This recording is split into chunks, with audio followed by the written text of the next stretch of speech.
Hi, good day. My name is Kyle, and today we will be covering the subject of nouns in parts of speech. So what are nouns? First, let me introduce you to the definition of nouns.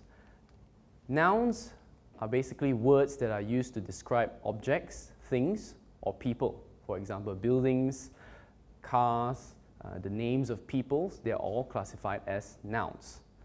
Nouns are also used to describe abstract or concrete items. For example, the abstract concept of love, feelings, emotions, or concrete things like chairs and tables. Nouns also form the primary subject of any given sentence in the English language. So after providing you with a definition of what nouns are, let's move on to the different types of nouns that we're going to cover today. Now, there are 4 types of nouns that we will cover today. The first type is known as the common noun. The second, the proper noun. The third, the countable and uncountable noun. And finally, the collective noun. So first, the common noun. What is a common noun? A common noun is basically things that do not refer to a specific or particular item, thing, object, or person.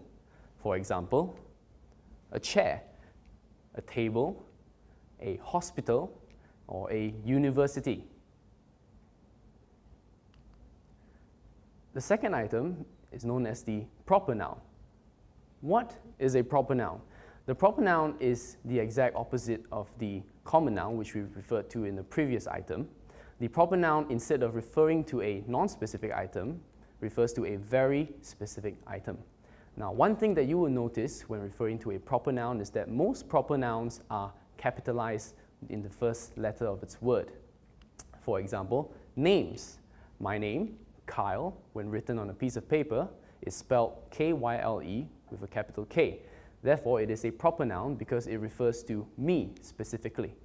Or, when referring to a university as a common noun, you can also refer to a university as a proper noun, such as University Tunku Abdul Rahman. Other types of proper nouns also involve dates, holidays, specific locations, such as the name of countries, states, or continents, and also product names, such as the difference between a common noun, milk, or a proper noun, fern leaf milk. The two are different because one refers to a specific item, while the other is a general product. The example of proper nouns can also cover such as this sentence. Mr. Hexler enjoys camping at Yellowstone National Park. Now, Yellowstone National Park is a proper noun. If you refer to a national park, that would be a common noun. Countable nouns. What are countable nouns? In the word class of nouns, you can split them into 2 much more specific types, which is countable and uncountable nouns. Basically, objects that can be counted or cannot be physically counted. In terms of countable nouns, objects such as chairs, persons, people, schools, those are all countable nouns, where you can physically count the number and the amount of a certain object. Now, when referring to countable nouns, use the following. For singular countable nouns, use a or an. There is an egg or there is a orange.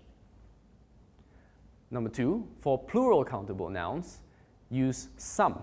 There are some apples, or I have some eggs. Now, other words used to refer to countable nouns are such as many, an, and etc. Moving on, uncountable nouns are basically the opposite of countable nouns. Objects, things that you cannot count, such as salt, sugar, hair, water, are all uncountable nouns.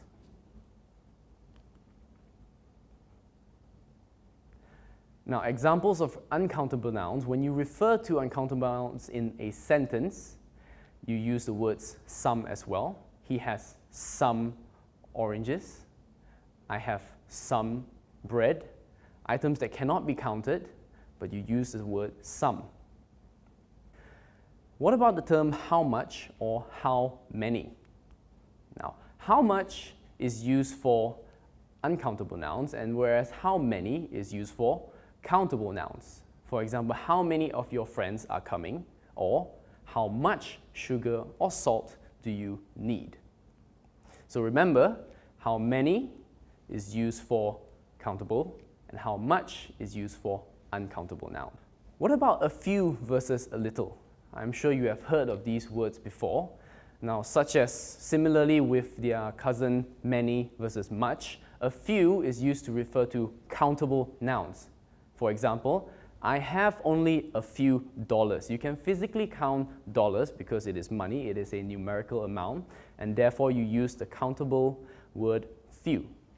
Now, a little is used for uncountable nouns. For example, I'll have a little coffee. Now, you cannot physically count liquid, and therefore it is an uncountable noun, so you use a little. So we've covered three parts already: common nouns, proper nouns, and also the countable and uncountable nouns.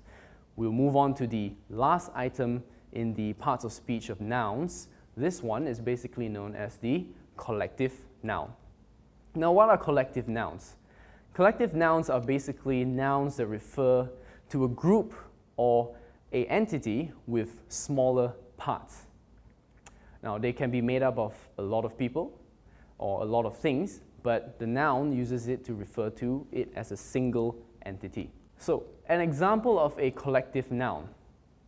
The class thoroughly studied the topic before presenting it to the assembly. Now, the word class and assembly are both collective nouns, because when you refer to the word class, you do not just refer to the room, but you refer to the students who are in that class itself.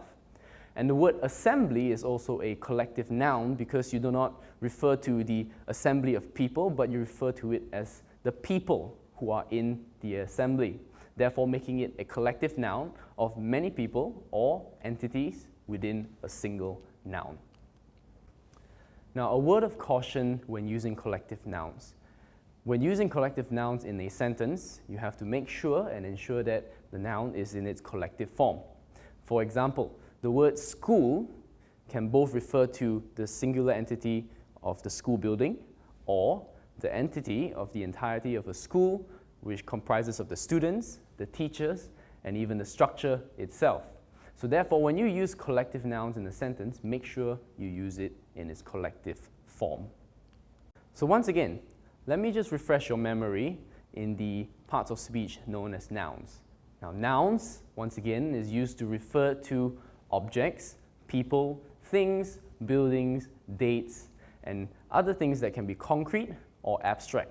Abstract items such as emotions, love, hate, anger, things that you cannot see but are still an abstract object. And finally, it is important for you to understand that nouns also comprise of the main primary subject and an object of any English language. And today we have covered 4 different types of nouns. Firstly, the common noun. Secondly, the proper noun. Thirdly, the countable and uncountable noun. And finally, the collective noun. Thank you very much. This is the end of my lesson.